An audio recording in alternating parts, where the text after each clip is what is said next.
નમસ્કાર વિદ્યાર્થી મિત્રો, આજે આપણે ધોરણ 10માં પ્રકરણ 6માં રુધિરના દબાણ વિશે અને રુધિરવાહિનીઓ વિશે વાત કરીશું. ગયા તાસમાં હૃદયનું જે પંપ તરીકેનું કાર્ય છે, હૃદય દ્વારા રુધિરને કેવી રીતે ફેફસામાં અને શરીરના અંગોમાં મોકલવામાં આવે છે એ વાત કરી. હવે અમારે બીજો પ્રશ્ન ઊભો થયો હતો કે આપણા મનુષ્યના રુધિરના પરિભ્રમણને બેવડું પરિભ્રમણ કહે. શા માટે બેવડું પરિભ્રમણ કહે? તો એક વાત યાદ રાખો કે પૃષ્ઠવંશી જેવા જે પ્રાણીઓ છે, જટિલ દેહ રચનાવાળા જે પ્રાણીઓ છે, એના શરીરમાં ઉર્જાની જરૂરિયાત વધુ હોય છે.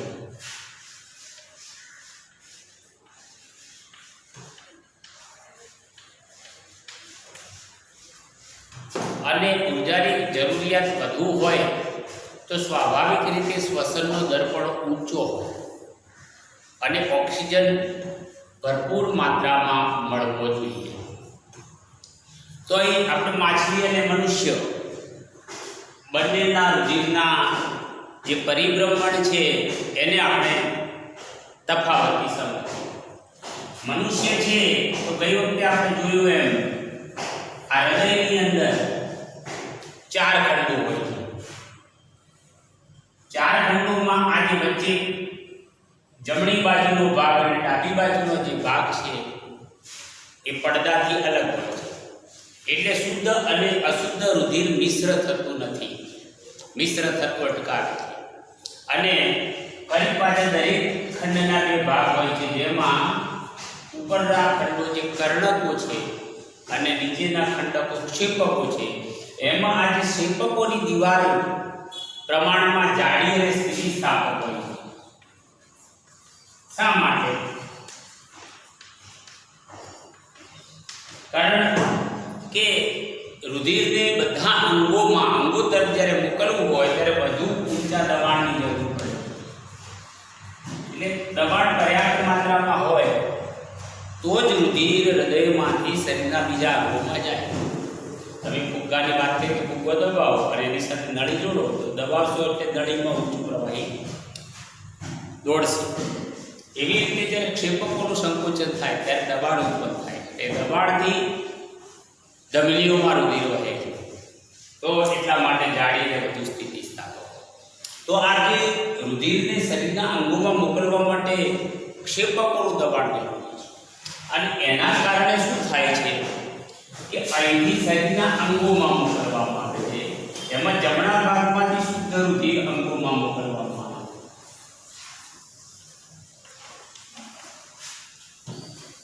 અને અંગોમાંથી ફરી પાછું હૃદયમાં અશુદ્ધ રુધિર અંગોમાં જાય એટલે અશુદ્ધ થઈ જાય.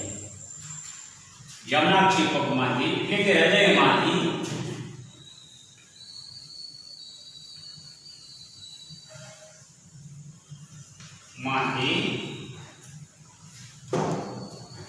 ક્યાં ગયું? અંગોમાં. અને અંગોમાંથી પાછું હૃદયમાં. એટલે આ એક હૃદયનું એક પરિભ્રમણ પૂર્ણ થયું. અહીંથી શુદ્ધ ગયું, પાછું અશુદ્ધ થઈને પાછું આવ્યું. એટલે એક પરિભ્રમણ પૂર્ણ થયું. હૃદયમાંથી ગયું ને હૃદયમાં આવ્યું. પણ ગયું કેવું? શુદ્ધ.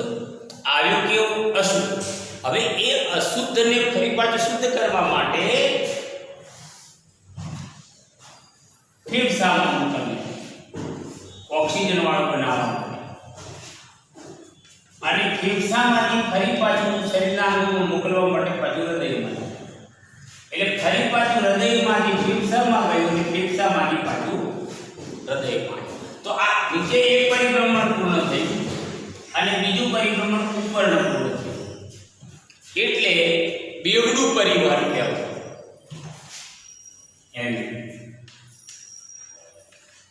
મોટાભાગે બેવડું પરિવહન ધરાવતા પ્રાણીઓના હૃદય 4 ખંડોમાં વિભાજિત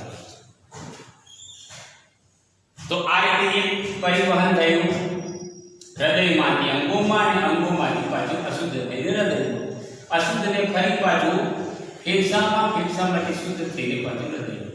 તો અહીં તમે ચક્ર જુઓ છો, અહીંથી આ એક હૃદયમાંથી અંગોમાંથી હૃદયમાં એક, અને હૃદયમાંથી ફરી ફેફસામાંથી હૃદય.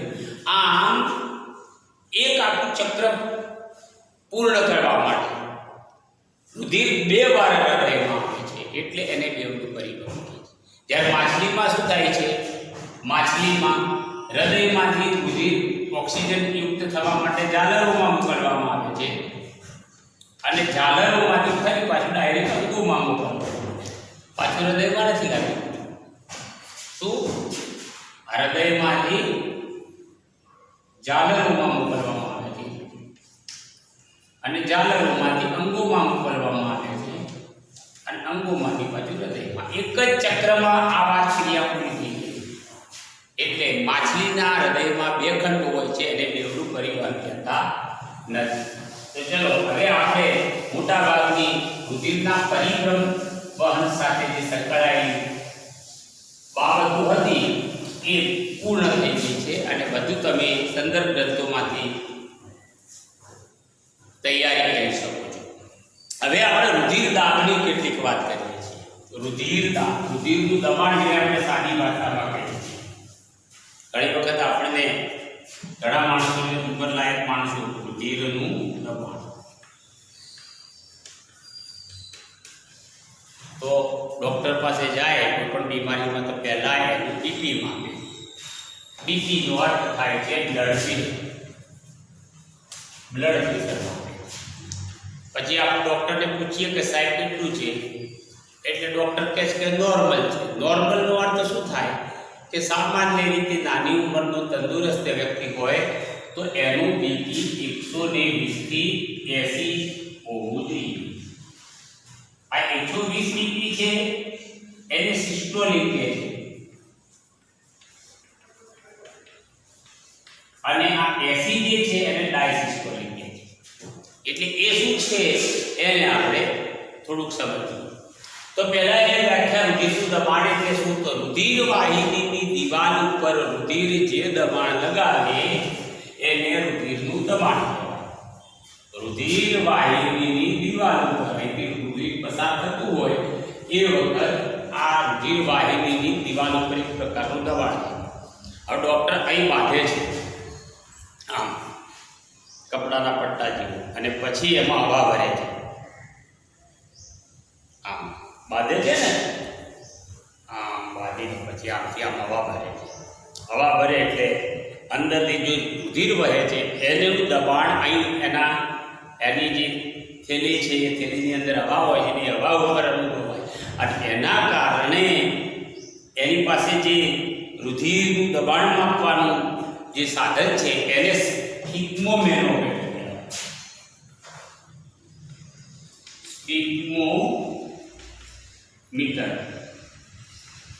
સ્ફિગ્મોમીટર કહેવાય.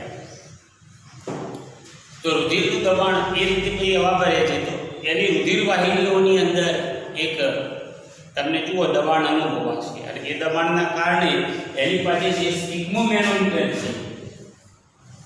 છે એ સ્ફિગ્મોમેનોમીટરનો પારો ઊંચે છે, અને થોડી વાર પછી પારો નીચે ઉતરે. તો જે ઊંચે ચડતો પારો છે એની જે ઊંચાઈ છે એ 120 છે, અને ફરી પાછું નીચે ઉતરીને જ્યારે સ્થિર થાય છે, જ્યારે ધબકારા બંધ થાય છે, ત્યારે 80 બને. એમાં પલ્સ અનુભવાય છે. તો સ્ફિગ્મોમેનોમીટરમાં તો આમાં 120 ક્યારે હોય છે? તો આપણે જોયું કે ક્ષેપકો જે છે નીચેના ભાગમાં જે ક્ષેપકો છે એ ક્ષેપકોના સંકોચનના કારણે રુધિર વાહિનીઓમાં રુધિર ઊંચા દબાણે વહે છે. જ્યારે ક્ષેપકોનું સંકોચન થાય છે ત્યારે ક્ષેપકોમાંથી જે રુધિર નીકળે છે રુધિર વાહિનીઓમાં, ક્ષેપકોમાંથી રુધિર મોટાભાગે ધમનીમાં જાય છે. શરીરના અંગો તરફ જતી હોય એ ધમનીમાં જાય છે, અને એ ધમનીની અંદર ધમનીની અંદરથી રુધિર ઊંચા દબાણે પસાર થતું હોય. અને એ વગર એનો પારાનો જે સ્તંભ છે એ 120 mm જેટલી ઊંચાઈ દર્શાવે છે, જેને આપણે સંકોચન દબાણ કહીએ છીએ. સંકોચન દબાણને સિસ્ટાલિક દબાણ કહીએ છીએ. સંકોચન દબાણ અને ક્ષેપકોનું સંકોચન થાય છે, એના કારણે દિવાલ ઉપર રુધિર વાહિનીની દિવાલ ઉપર દબાણ લાગે છે, જે 130 જેટલું હોય છે, એને સંકોચન દબાણ અથવા સિસ્ટોલિક કહે છે. સિસ્ટોલિક દબાણ છે. ફરી પાછું જ્યારે હૃદયનું ખંડોનું વિસ્તરણ થાય છે ક્ષેપકોનું, એટલે એ દબાણ ઘટી જાય છે. જ્યારે સંકોચન થાય ત્યારે દબાણ ઊંચું હોય છે, પણ જ્યારે સંકોચન દૂર થઈને વિસ્તરણ પામે છે ત્યારે દબાણ માઇનોરિટી ઓછું થઈ જાય છે. અને એ દબાણ એ વખતે માત્ર 80 mm જેટલું વર્તાય છે. એને ડાયસિસ્ટોલિક અથવા આની સંકોચનની જગ્યાએ શિથિલ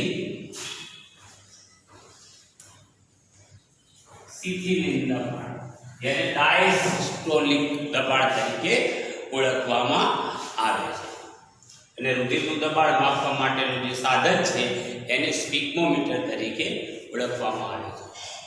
તો આ રીતે તમે જોયું કે જે ધમનીઓ છે, હૃદયમાંથી અંગોમાં લઈ જતું રુધિર લઈ જતું જે વાહિકાઓ છે, નળીઓ છે, ત્યારે આપણે ધમનીઓ કહેવાય. અને ધમનીઓ પણ મજબૂત હોવી જોઈએ, નહીં તો દબાણથી કોઈ પણ નળી હોય, આપણે ઘરે પણ પાણીની નળી હોય અને બહુ નબળી હોય ને જો પાણી પ્રેશરથી આવતું હોય તો નળી તોડી નાખે.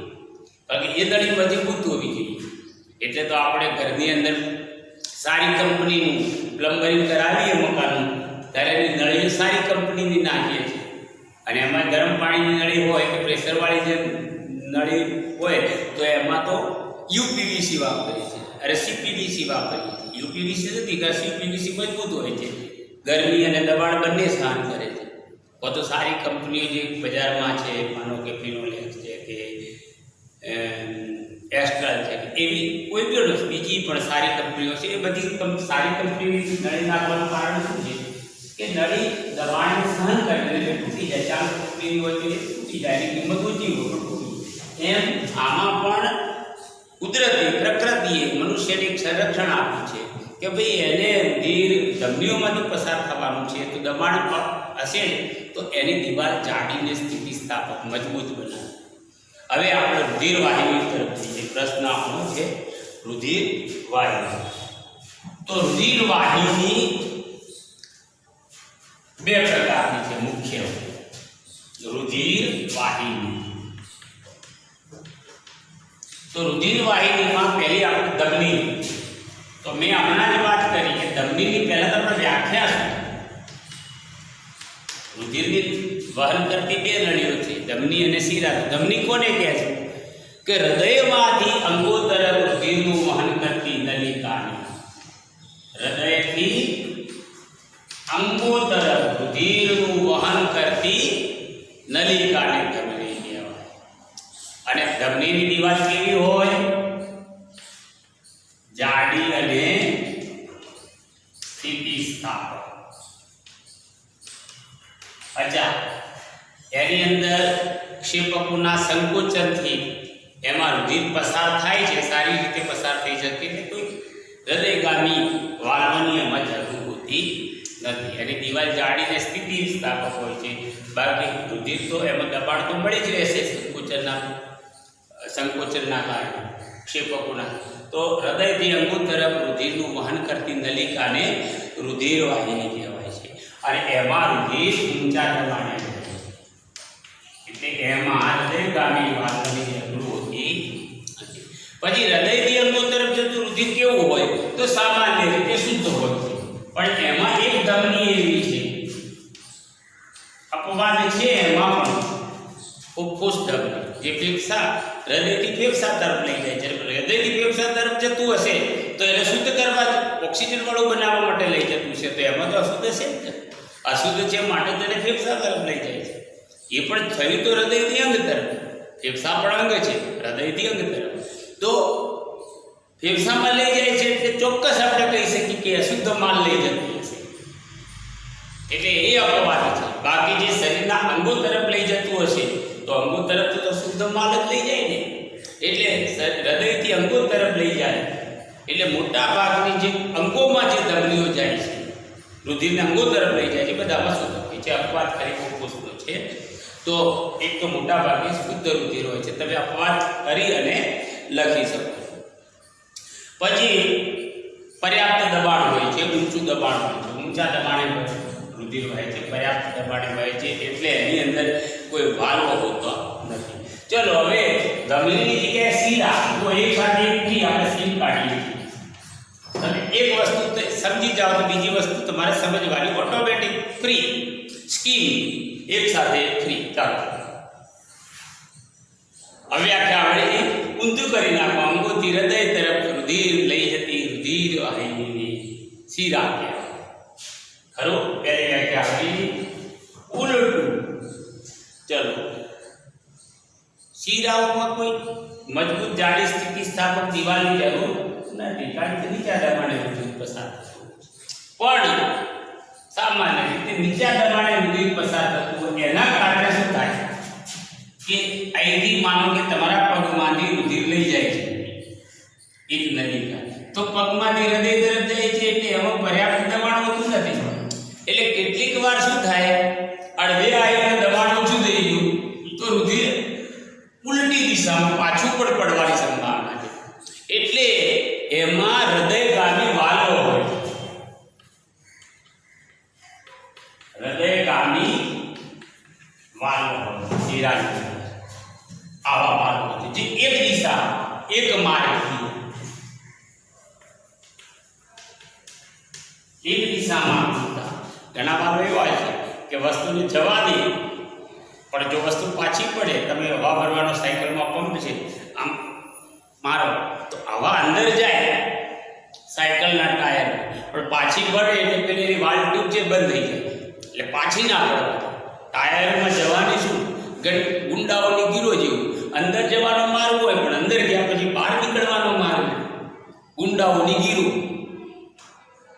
હવે અંદર ગુનાની દુનિયામાં તમે પ્રવેશ કરી શકો, પછી બહાર નીકળવું બહુ મુશ્કેલ, ના નીકળી શકો, એનો બહાર નીકળવાનો માર્ગ નથી. તો એવી રીતે હૃદયગામી વાલ્વ હોય શું કરે કે રુધિર જાય તો જવા દેશે, પણ હૃદયથી ઉલટી દિશામાં અંગોત્તર પાછું પડવા જાય છે, પાછું વાલ્વ બંધ થઈ જાય. ફરી દબાણ આવે એટલે ફરી પાછું ત્યાંથી આગળ રુધિર ત્યાંથી આગળ વહે. તો ઉલટી દિશામાં રુધિર પાછું ના પડે એના માટે શીરામાં હૃદયગામી વાલ્વ હોય છે. બરાબર? અને આમાં મોટા ભાગે અશુદ્ધ રુધિર વહે છે. જો આમાં શુદ્ધ છે તો અશુદ્ધ, તો પણ એમાં એક વાત છે પાછી ફેફસામાંથી જે હૃદયમાં જતી હશે જે શીરા ફૂફૂસ શીરા, એમાં શું હશે? એ તો શુદ્ધ માલ લઈને જતી હશે, ઓક્સિજન હોવાનો જ ને, તો ફૂફૂસ શીરા એમાં આપવાની છે. તો આ રીતે ધમની અને શીરા. હવે એનો અંત ક્યાં થાય છે એ જરા જોઈએ. તફાવત તો મળી ગયો તમને, મુદ્દા પણ મળી ગયા, તફાવત પણ મળી ગયો, વ્યાખ્યા મળી ગયું. એમાંથી કોઈ કારણ પૂછે કે શા માટે શીરામાં વાલ્વ હોય છે, તેવા કારણો તમને મળી જાય. ધમનીની દિવાલ શા માટે જાડીને સ્થિતિસ્થાપક છે તો એનું કારણ પણ મળી જાય. ઘણા બધા પ્રશ્નો આમાંથી પૂછી શકાય અને એ તમે આની અંદર જવાબ આપી શકો છો. થોડું વાત આપણે પણ સમજવી પડે. હું બિલકુલ સરળ ભાષામાં વાત સમજાવવાની કોશિશ કરું છું. તો હવે ધમની જે છે એ ધમની જેમ જેમ આગળ વધતી હશે, જ્યારે હૃદયમાંથી શરીર તરફ શરૂઆતની અંદર બહુ જાડી હોય છે અને મહાધમની કહે છે. મહા એટલે મોટી, મહા એટલે મોટી ધમની હોય. પછી એના પછી નાની નાની ધમનીઓ, મહાધમનીમાંથી પછી ધમનીઓમાં જેમ મુખ્ય નહેરમાંથી પાણી આવતું હોય પછી એના ઘણા બધા માર્ગોમાં વિભાજિત થઈ જાય, તો પાણી ઓછું બધામાં જશે, બધું પાણી લઈને જાય. એટલે આ નાના માર્ગો છે. ફેર પાછી એને ફરી પાછી આ નાની નહેરો છે એને જુદા જુદા ખેતરો તરફ લઈ જવી હોય તો એ પણ એનાથી પણ નાના ભાગોમાં જશે, અને ફરી પાછી ત્યાંથી ફરી પાછી દરેકના ખેતરમાં જશે. 2-3 ખેતર દરેક સાથે 2-3 ખેતર. તો એ રીતે રુધિર જે મહાધમની છે એ નાના ધમનીઓમાં વિભાજન પામે, અને ધમનીઓ છેલ્લે જ્યારે કોષોની નજીક આવે છે ત્યારે કેશિકાઓમાં નાની વાળ જેવી રુધિર કેશિકાઓ જેને કહે છે રુધિર કેશિકાઓ. અને એ શું હોય છે કે જે કોષ હોય છે એ કોષની નજીક કેશિકાઓ હોય છે જેની જાડાઈ એક કોષીય દિવાલ ધરાવે છે. એક કોષીય દિવાલ જાડાઈ એની જાડાઈ એક કોષ હોય એટલી જ એની જાડાઈ હોય છે અને કોષોની આજુબાજુ ફેલાય છે એટલે રુધિર સીધું ધીમે ધીમે ધીમે કોષો સુધી આવે છે. ફરી પાછું ત્યાંથી નાની નાની કોશિકાઓમાંથી બહાર નીકળે છે અને એ કોશિકાઓ ભેગી થઈને સિરિકાઓ બનાવે. સિરિકાઓ પછી શીરા બનાવે. શીરા પછી મહાશીરા બનાવે. તો આ રીતે અંતમાં એ નાની નાની કેશિકાઓમાં રૂપાંતર થાય છે રુધિર કેશિકાઓમાં ધમની. અને રુધિર કેશિકાઓ મળીને ફરી પાછી કોષોમાંથી જ્યારે બહાર નીકળતા સિરિકાઓ, સિરિકાઓમાંથી શીરા, શીરામાંથી મહાશીરા. તો આ રીતે તમે સમજી લો કે હૃદયમાંથી નીકળતી મોટી ધમની જ્યારે છેલ્લે નાની ધમનીમાં રૂપાંતર થાય ત્યારે કોષોની આજુબાજુ અસંખ્ય કેશિકાઓમાં રૂપાંતર થાય. ફરી પાછી એ જ કેશિકાઓમાંથી પછી રુધિર બહાર નીકળે. આ ઓક્સિજન વાળો પ્રવેશ કરવા માટે ઓક્સિજન, પોષક દ્રવ્યો બધું દાખલ થાય નાની નાની કેશિકાઓમાં કોષમાંથી ફરી પાછી બહાર નીકળે છે પોષક દ્રવ્યો કે અશુદ્ધ રુધિર હશે કે ઓક્સિજન વગરનું. અને એ પછી સિરિકાઓ બનાવે. સિરિકાઓ ભેગી થઈને શીરા બનાવશે. તો આ રીતે દાખલ થાય કોષની અંદર અને કોષમાંથી પણ બહાર થાય. તો આ રીતે આપણે રુધિર કેશિકાઓમાં છેલ્લે પરિવર્તન પામે છે. હવે રુધિર કણોની વાત કરીએ તો રુધિર કણોમાં 3 પ્રકારના કણો છે. રક્ત કણો, શ્વેત કણો, RBC, WBC. આ કહું તમે રિપોર્ટ કરાવો તો RBC red blood count, WBC white blood count અને બીજા આવે છે ત્રાક કણો. રક્તકણોની આગળ વાત થઈ છે કે લાલ રંગના હોય છે. લાલ રંગનું અંદર કેમ હોય છે લાલ રંગના? કારણ કે લાલ રંગનું ઓક્સિમોગ્લોબિન નામનું સંયોજન હોય છે લોહ તત્વમાંથી બનતું એટલે એનો રંગ લાલ હોય છે. ચપટી ટીકડી આકારના હોય છે રુધિર રક્તકણો. ત્રાક કણો, શ્વેત કણો એટલે કે રંગહીન હોય છે એટલે શ્વેત કણો કે છે શરીરના સૈનિકો તરીકે કામ કરે છે. અત્યારે કોરોના ચાલે છે એમાં એન્ટીબોડી ઉત્પન્ન કરવાનું કામ કરે છે કારણ કે એટલા માટે પ્લાઝમા થેરાપી કરવામાં આવે છે. એન્ટીબોડી ઉત્પન્ન કરે છે જુદા જુદા રોગો સામે રક્ષણાત્મક આપે છે. હવે આપણે અહીં મહત્વનું ત્રાક કણો છે. ત્રાક કણોનું કાર્ય શું છે? તો ત્રાક કણોનું કાર્ય રુધિર જામી જવાની ક્રિયામાં મદદ કરે છે.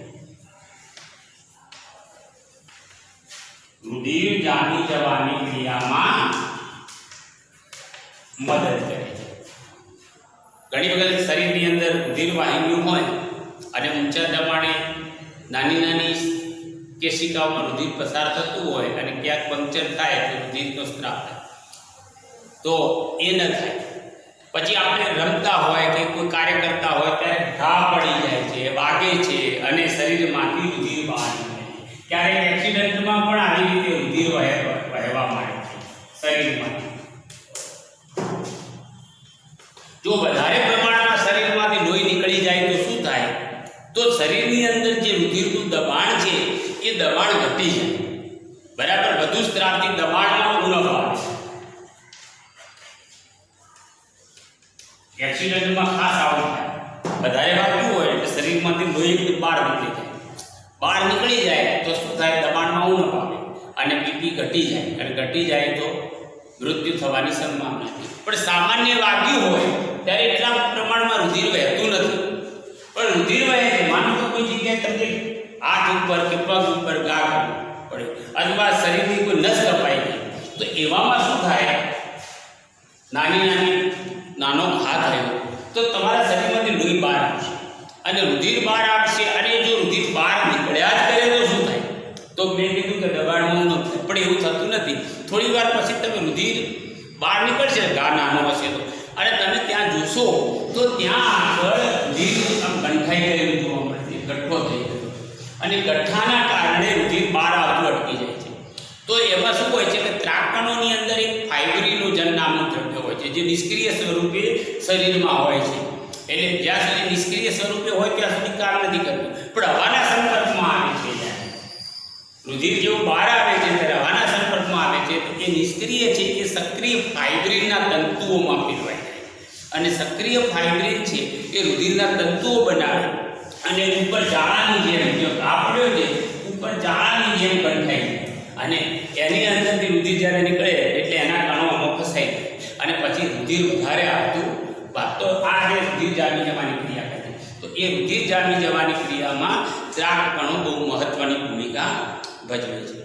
હવે લસિકાની વાત કરીએ છેલ્લી તો લસિકા પણ રુધિર જેવું એક પ્રવાહી છે જે સામાન્ય રીતે મહદઅંશે પ્રોટીનનું બનેલું છે. તો વહન ક્રિયામાં મદદરૂપ થતા અન્ય એક પ્રવાહીને આપણે લસિકા કહીએ છીએ અને કેશિકાની જે દિવાલમાં આવેલા છિદ્રો દ્વારા કેટલાક પ્રમાણમાં રુધિર રસ અને પ્રોટીન અને રુધિર કોષો બહાર નીકળીને પેશીના આંતરકોષીય અવકાશમાં, આંતરકોષીય અવકાશ એટલે જે બે પેશી વચ્ચે આંતરિક અવકાશ છે, જગ્યા છે, એમાં એકઠું થતું જે પ્રવાહી છે એને લસિકા કહે છે. એનું જે નિર્માણ થાય છે પ્રવાહીનું એને લસિકા કહે છે.